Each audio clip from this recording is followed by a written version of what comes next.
Hello YouTube, first attempt at a YouTube video ever.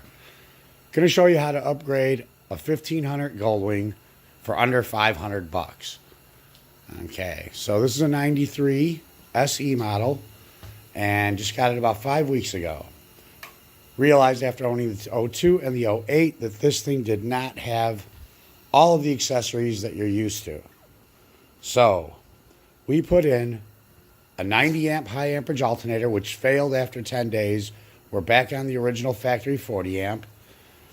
Added a 7-circuit wire harness to it so that I could add things like a cigarette lighter, voltmeter, accessory lighting.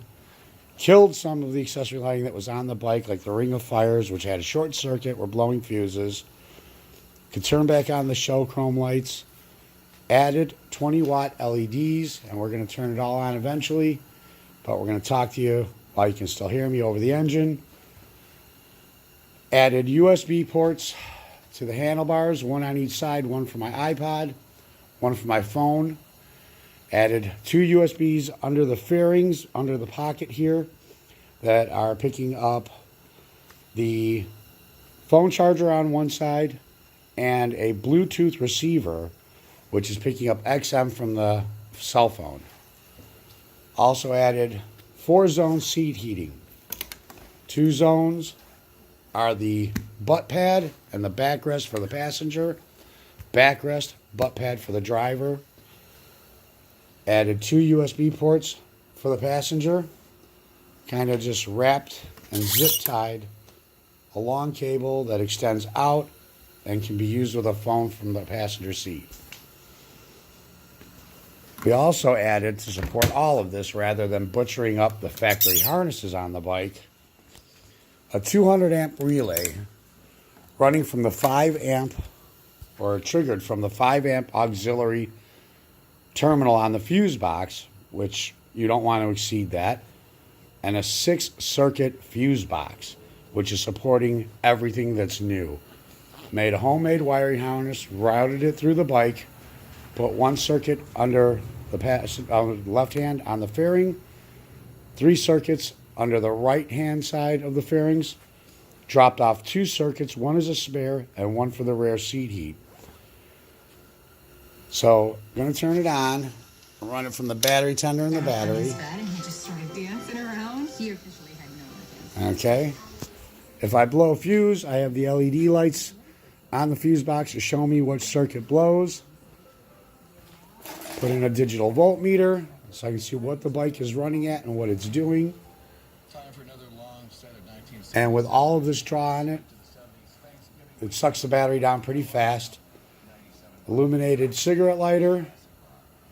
Switch for the auxiliary lighting. That turns on my LED spotlights and the show chromes down low. I'm going to turn this off for a minute. So that's pretty much everything. All of the parts were gotten off Amazon basically. All of it cost less than $500. Took about 20 hours of actual labor time to build into the bike. The only real question at this point is how well will the factory alternator handle all of this? So the battery drops pretty fast with all that load on it. And at a 500 RPM idle, we're only at 11 volts. Give it a little gas, it comes up. We start rolling up the heat on the seat heaters to about halfway, which is all I've needed so far in really freezing temperatures. Also added grip heat.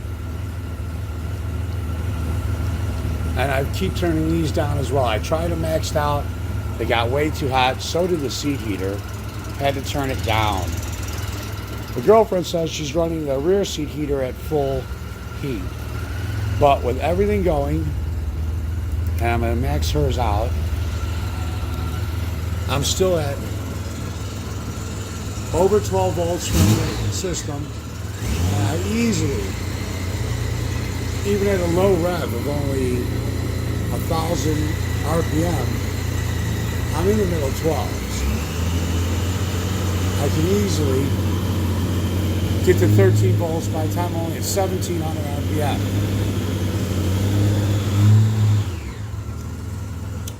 So to use the phone or the iPod, all I do is switch over to the tape deck,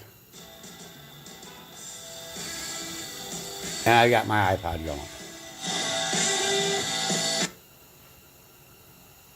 What I did was put a cassette adapter in the deck, ran the 1/8-inch stereo cord out, put a line splitter on it, sent the iPod directly back to it from the splitter, and plugged in the Bluetooth receiver to the other side of the splitter, which is picking up XM stereo, Pandora, everything that's modern media through the cell phone.